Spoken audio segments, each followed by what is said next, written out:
sahabat OTSKK, berjumpa kembali di Oksidasi, obrolan terkini seputar standar dan regulasi. Perkenalkan, saya Citra yang akan memandu podcast kita pada kesempatan kali ini. Di podcast Oksidasi episode 3 ini, kita akan membahas tentang standar dan regulasi suplemen kesehatan.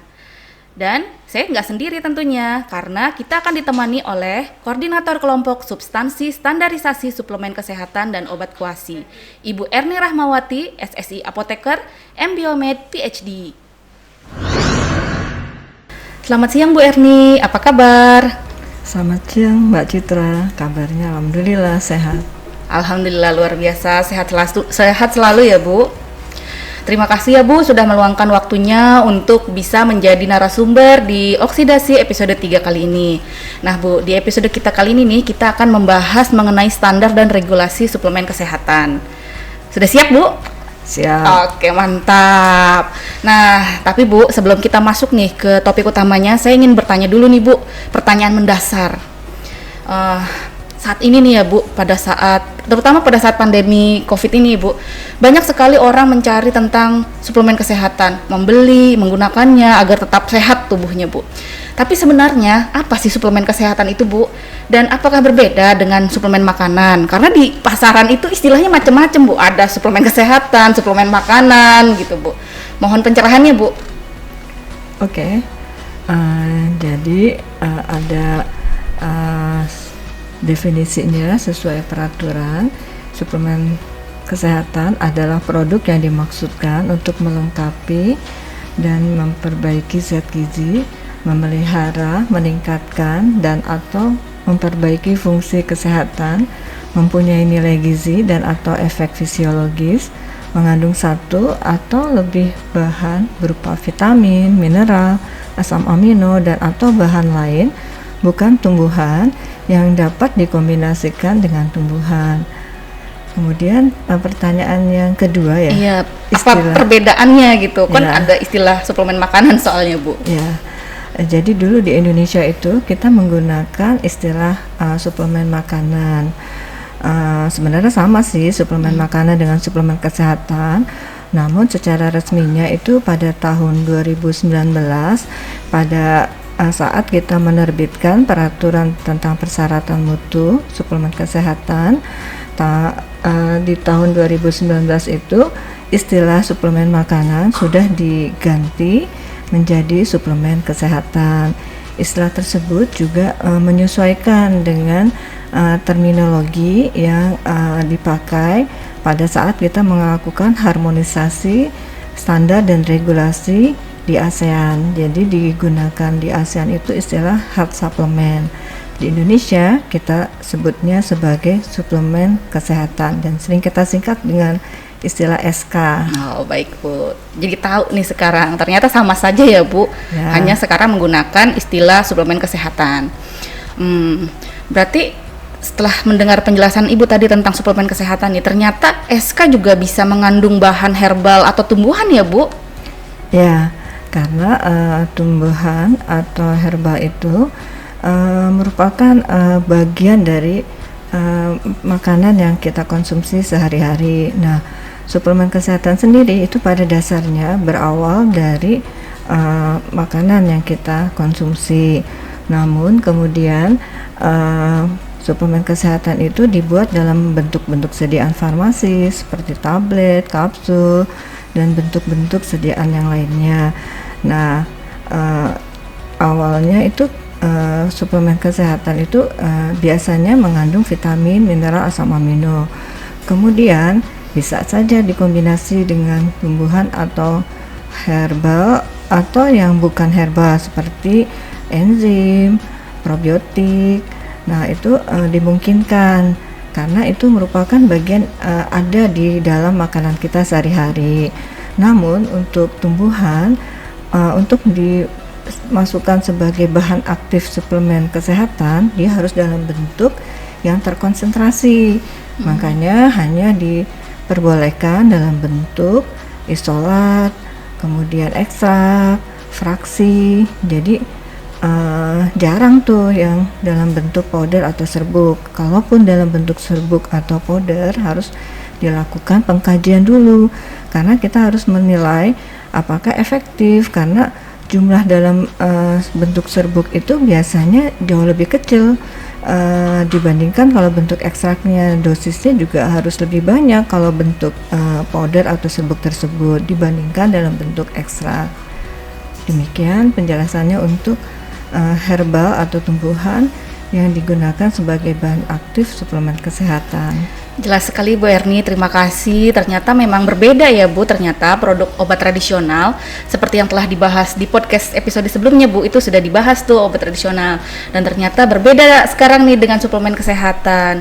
Kemudian pertanyaan selanjutnya nih Bu, tadi kan ternyata ada perbedaan nih antara obat tradisional dengan suplemen kesehatan ya Bu. Nah, apakah ada perbedaan juga antara suplemen kesehatan dengan pangan olahan? Oke.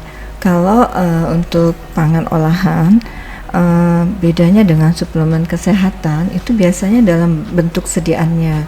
Yang kita tahu kalau bentuk sediaan suplemen kesehatan yang seperti tadi sudah saya sampaikan adalah bentuk-bentuk sediaan farmasis. Kalau pangan itu masih bentuk-bentuk seperti pangan pada umumnya yang dilihat berdasarkan sensori rasa, aroma, kemudian yang membatasi. Kalau suplemen kesehatan kan ada aturan pakai dan klaim manfaat. Sementara kalau di pangan itu yang membatasinya adalah rasa kenyang. Jadi tidak ada pembatasan terkait aturan pakainya. Kemudian untuk suplemen kesehatan terus ada klaim manfaat dicantumkan pada produknya. Kalau suplemen kesehatan sendiri itu digunakan pada kondisi-kondisi tertentu. Jadi beda dengan pangan yang bisa dikonsumsi kapanpun. Wah, jelas sekali ya Bu, penjelasannya jadi tercerahkan nih. Ternyata cukup signifikan ya Bu perbedaannya begitu. Nah, semoga sahabat OTSKK juga menjadi tercerahkan ya ilmunya dan pengetahuannya tentang suplemen kesehatan ini. Nah Bu, pertanyaan selanjutnya nih Bu, kalau dari manfaat nih Bu, sebenarnya tujuan penggunaan suplemen kesehatan itu apa sih Bu? Oke, kalau untuk suplemen kesehatan sendiri, karena tadi sudah saya sampaikan di sebelumnya bahwa dia harus dalam produknya mencantumkan klaim manfaat kesehatan. Nah, klaim manfaat kesehatan ini biasanya bertujuan untuk melengkapi kebutuhan zat gizi dan digunakan pada kondisi-kondisi tertentu, misalnya penyembuhan setelah sakit, kemudian pada masa ibu hamil dan menyusui, anak-anak pada masa pertumbuhan. Nah, itu perlu tuh ditambahkan suplemen kesehatan karena pada kondisi-kondisi tersebut kebutuhan zat gizi, vitamin, mineralnya meningkat. Jadi mungkin dari makanan yang dikonsumsi itu tidak mencukupi sehingga harus ditambah asupan dari luar dalam bentuk suplemen kesehatan. Kemudian yang paling utamanya, suplemen kesehatan itu tidak bertujuan untuk mengobati, tidak bertujuan untuk menyembuhkan suatu penyakit. Jadi hanya untuk memelihara, menjaga kesehatan, dan itu pun klaim yang paling high levelnya itu mengurangi resiko penyakit, dan itu perlu data pembuktian dalam bentuk uji klinis, dan itu hanya bahan-bahan tertentu saja yang bisa diklaim untuk mengurangi resiko penyakit. Kemudian untuk pemilihan dari produk suplemen kesehatan, kalau masih ragu itu bisa berkonsultasi dengan dokter. Wah, tercerahkan sekali ya Bu. Berarti Bu tadi bahwa minum SK itu disarankan tidak terus-menerus ya Bu, tapi hanya pada kondisi-kondisi tertentu saja, terutama untuk kondisi-kondisi yang memang membutuhkan suplementasi ya Bu ya. Nah, sekarang nih Bu, kalau nih ada sahabat OTSKK nih mau mendaftarkan suplemen kesehatan di Indonesia, apakah ada persyaratan untuk suplemen yang akan didaftarkan atau diedarkan di Indonesia Bu? Ya, ada beberapa regulasi yang sudah diterbitkan terkait tata laksana registrasi suplemen kesehatan.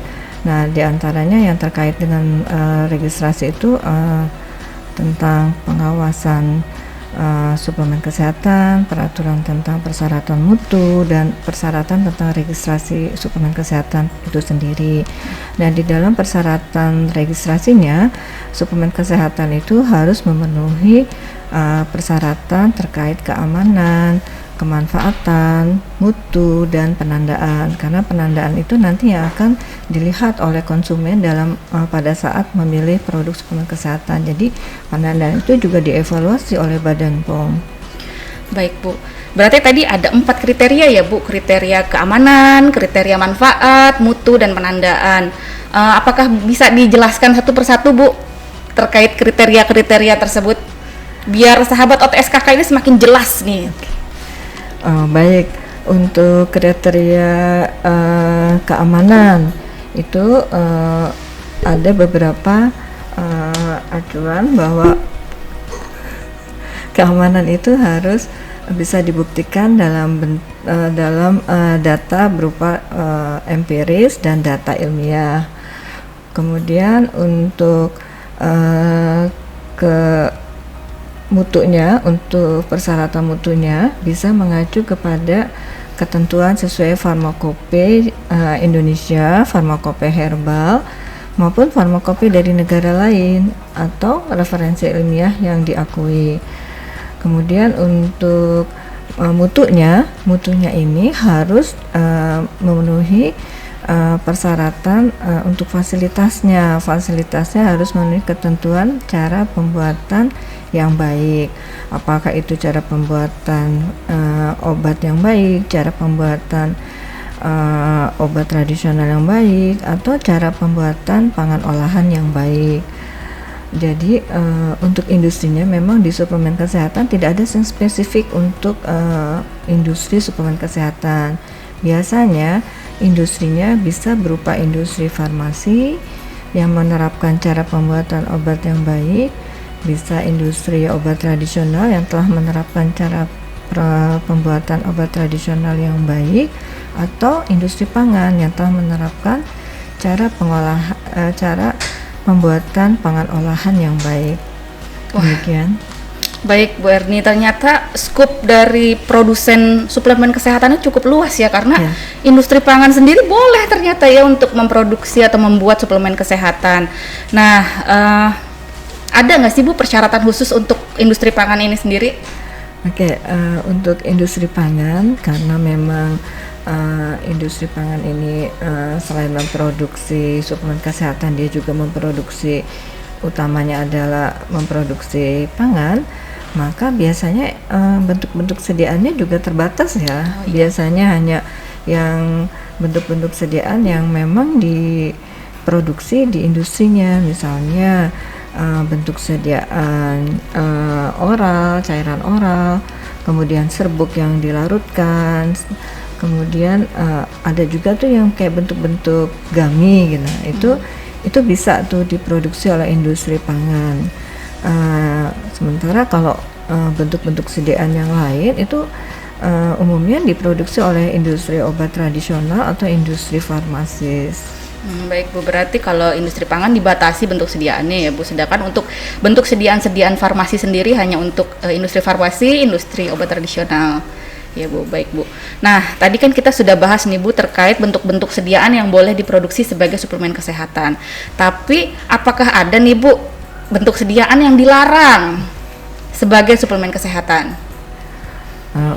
Untuk yang pertanyaan tersebut memang ada di dalam peraturannya Badan POM nomor 16 tahun 2019 tentang pengawasan suplemen kesehatan. Nah, industri yang akan memproduksi suplemen kesehatan itu dilarang membuat suplemen kesehatan dalam bentuk sediaan intravaginal, kemudian bentuk tetes mata, kemudian sediaan-sediaan parenteral, dan juga suppositoria. Berarti memang ada yang dilarang juga ya. Jadi buat sahabat OTSKK yang akan memproduksi atau mendaftarkan suplemen kesehatan, tolong dilihat apa saja yang diperbolehkan dan apa saja sediaan yang dilarang untuk didaftarkan sebagai suplemen kesehatan. Nah, tadi kan kita sudah mendengar persyaratan keamanan ya Bu, keamanan, manfaat dan mutu. Sekarang terkait persyaratan penandaan Bu, apa saja ya Bu yang harus dipenuhi dalam suplemen kesehatan? Oke, penandaan sendiri kan tujuannya untuk informasi ya kepada konsumen ya, supaya konsumen itu bisa memilih produk suplemen kesehatan yang tepat, yang sesuai dengan kebutuhannya. Jadi informasi yang ada di dalam penandaan itu harus memuat informasi yang objektif, lengkap, dan tidak menyesatkan, artinya bisa dipahami oleh si konsumen. Kemudian informasi tersebut itu berdasarkan hasil evaluasi pada saat registrasi. Jadi sudah memuat keterangan atau informasi yang disetujui oleh Badan POM terkait misalnya klaim manfaatnya itu sudah dievaluasi oleh Badan POM, aturan pakainya. Kemudian mungkin ada informasi tambahan lain seperti peringatan. Ada beberapa produk suplemen kesehatan yang disertai dengan pencantuman keterangan tentang peringatan perhatian, misalnya suplemen ini tidak diperbolehkan untuk ibu hamil karena ada bahan yang mungkin tidak membahayakan untuk kondisi ibu hamil, atau peringatan lain misalnya tidak digunakan lebih dari 8 minggu, misalnya produk yang mengandung echinacea. Demikian untuk penjelasan terkait penandaan. Baik Bu, terima kasih. Dan tentunya tadi kewajiban-kewajiban yang harus dipenuhi oleh pelaku usaha dalam mencantumkan informasi pada penandaan itu bertujuan untuk melindungi konsumen ya Bu ya, agar produk-produk SK yang dikonsumsi di Indonesia itu tetap memenuhi kriteria keamanan, manfaat, dan mutunya. Nah, kira-kira nih Bu, ini penting banget nih buat sahabat OTSKK yang akan mengkonsumsi suplemen kesehatan atau yang akan membeli suplemen kesehatan. Kira-kira nih Bu, apakah ada tips atau saran dari Ibu untuk memilih produk suplemen kesehatan yang baik dan benar? Oke, suplemen kesehatan itu pada dasarnya adalah produk yang untuk melengkapi ya. Jadi harus diingat bahwa suplemen kesehatan itu tidak untuk menggantikan makanan sehari-hari. Kalau membeli suplemen kesehatan itu dalam arti kita tetap makan yang sehat, 4 sehat 5 sempurna. Namun bila dirasa masih diperlukan suplementasi dari luar, misalnya karena sedang keadaan hamil atau sedang menyusui, kan kebutuhan zat gizinya itu jauh lebih tinggi daripada keadaan normal. Nah, itu mungkin dibutuhkan asupan dari suplemen kesehatan. Namun untuk memilih suplemen kesehatan yang tepat, ingat selalu prinsip dari ceklik, yaitu cek kemasan. Kemasannya jangan sampai ada yang rusak, dipilih yang nggak rusak, yang nggak penyok, nggak yang tulisannya nggak kebaca atau luntur. Kemudian cek labelnya, cek label, baca informasi yang ada di dalam labelnya, apa manfaat dari suplemen itu, kemudian aturan pakainya, apakah ada peringatan yang harus diperhatikan. Kemudian yang berikutnya cek izin edar, apakah suplemen kesehatan itu sudah disetujui oleh Badan POM, sudah memiliki nomor registrasi. Untuk suplemen kesehatan sendiri itu kodenya ada tuh SI untuk suplemen impor, SD untuk suplemen lokal, atau SL untuk suplemen yang diproduksi dalam bentuk lisensi. Jadi bisa dicek tuh produk tersebut terdaftar atau tidaknya dengan mengecek nomor izin edarnya. Kemudian cek juga kedaluarsanya. Batas kedaluarsa ini untuk menyatakan produk itu masih layak dikonsumsi. Nah, itu penting buat konsumen. Bisa jadi produk yang sudah kedaluarsa itu manfaatnya sudah berkurang atau bahkan membahayakan untuk kesehatan. Dan untuk lebih mudahnya bisa lihat cek di aplikasi BPOM Mobile. Oh, ternyata kita sekarang semakin dimudahkan ya Bu, ada aplikasinya untuk bisa mengecek nomor izin edar tersebut. Nah, jadi sahabat OTSKK ingat-ingat ya, cek klik terlebih dahulu sebelum sahabat OTSKK memberi produk suplemen kesehatan. Nah Bu, saat ini nih balik lagi nih Bu, ke kondisi pandemi terutama saat ini nih Bu. Saat ini sangat booming sekali nih Bu. Orang-orang bisa mengakses atau membeli suplemen kesehatan melalui online shopping lewat marketplace atau dimanapun itu. Nah, menurut Ibu bagaimana nih Bu? Apa yang harus diperhatikan? Karena kan memang bombastis sekali iklannya gitu. Dan orang-orang tuh jadi terpikat ingin membeli suplemen kesehatan itu karena klaimnya luar biasa gitu Bu. Oke, fenomena saat ini memang orang lebih mudah, lebih praktis kalau belanjanya itu membeli Online. sesuatu online ya. Jadi kita jangan tergiur juga dengan promosi yang dilakukan oleh penyedia barang-barang yang atau produk-produk secara online tersebut. Jadi yang pertama harus kita perhatikan adalah kita harus memilih penjual dengan reputasi yang baik. Pilih pelapak yang sudah terpercaya. Mungkin teman-teman sahabat OTSKK sudah lebih paham ya yang biasa belanja online. Kemudian dengan melihat reputasinya. Kemudian untuk iklannya harus diperhatikan juga. Kita harus waspada juga bila iklannya itu terlalu bombastis, berlebihan gitu kan. Apakah itu benar? Nah, itu bisa kita cek dengan menggunakan aplikasi Bepom Mobile. Dan untuk memilih produknya lakukan selalu prinsip dari cek kemasan, label, kemudian izin edar dan kedaluarsanya. Wah, berarti dimanapun kita membeli suplemen kesehatan, sahabat OTSKK harus selalu ingat cek kemasan, label, izin edar, dan kedaluarsa. Nah Ibu, menarik sekali nih perbincangan kita terkait suplemen kesehatan ini. Tapi sayang sekali waktu kita sudah habis dan kita sudah sampai di penghujung acara. Kami mengucapkan terima kasih ya Bu Erni, karena Bu Erni sudah bersedia hadir dan menjadi narasumber yang luar biasa menjelaskan terkait suplemen kesehatan pada episode kali ini. Terima kasih ya Bu, semoga Ibu sehat selalu. Terima kasih Citra. Nah teman-teman, itu tadi oksidasi episode suplemen kesehatan. Semoga dengan ini kita bisa mengenal suplemen kesehatan dengan lebih baik lagi. Dan kita semua memperoleh manfaat yang sebesar-besarnya dari podcast oksidasi episode kali ini. Buah naga, buah kenari, buahnya matang, enak rasanya. Saya Citra undur diri, sampai jumpa di oksidasi episode selanjutnya. Salam mantap!